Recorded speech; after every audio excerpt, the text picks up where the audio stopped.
Слышите? Что это за звук?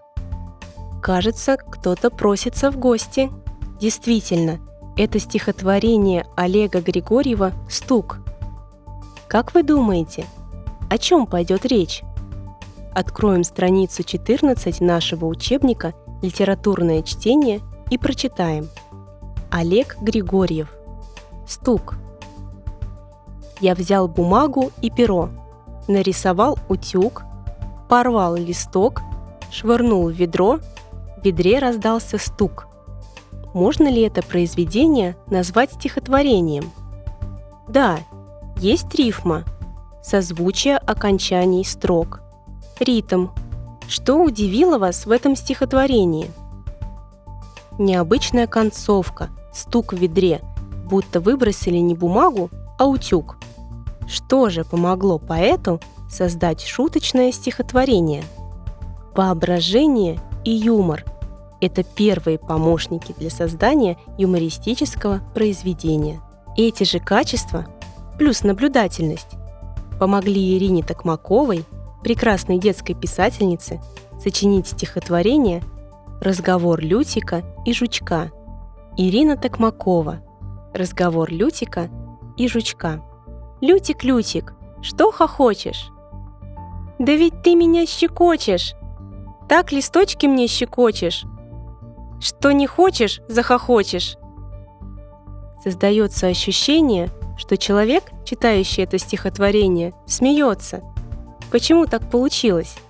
Ирина Петровна использует щекочущие звуки «ч», «щ», «ш» и повторы, которые создают ощущение смеха. Получилась очень забавная картинка. Наблюдательность помогла писательнице.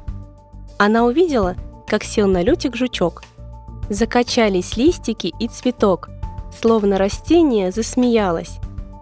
И родилось стихотворение «Шутка». Стихотворение Ирины Токмаковой очень похоже на скороговорку. Скороговорка – фраза с труднопроизносимым подбором звуков, которую надо произносить быстро и четко. С еще одной скороговоркой мы встретимся на странице 15. Она называется «Кулинаки-пулинаки» и сочинила ее Ирина Михайловна Пивоварова. Талантливая писательница и иллюстратор. Сразу по названию можно определить, что произведение шуточное. Прочитаем его. Ирина Пивоварова. Кулинаки-пулинаки. Скороговорка. Кулинаки-пулинаки, громко гавкают собаки, тихо тикают часы, чистят чижики носы. Кулинаки-пулинаки, тихо тикают собаки, громко гавкают носы, чистят чижики часы. Кулинаки-пулинаки, чистят чижиков собаки, громко гавкают часы, громко тикают носы. Кулинаки-пулинаки, где часы, а где собаки? Только тот и разберет, кто ходит задом наперед. Произведение Ирины Михайловны напоминает небылицу. Как вы думаете, данный текст можно назвать стихотворением? Конечно, здесь есть ритм и рифма. Посмотрим на рифму внимательно. Меняются ли слова в конце строк? Пулинаки – собаки, часы – носы. Слова не изменились, но как же поэтесса добавила путаницы? Остальные слова стали шалить и менять свои места. В итоге получилось веселое стихотворение «Небылица». Но это еще и скороговорка. Слова повторяются, хоть и меняются местами.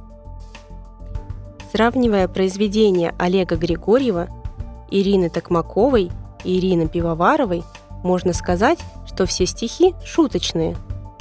Чтобы создавать такие стихотворения, надо иметь воображение и юмор, уметь видеть необычное в обычном.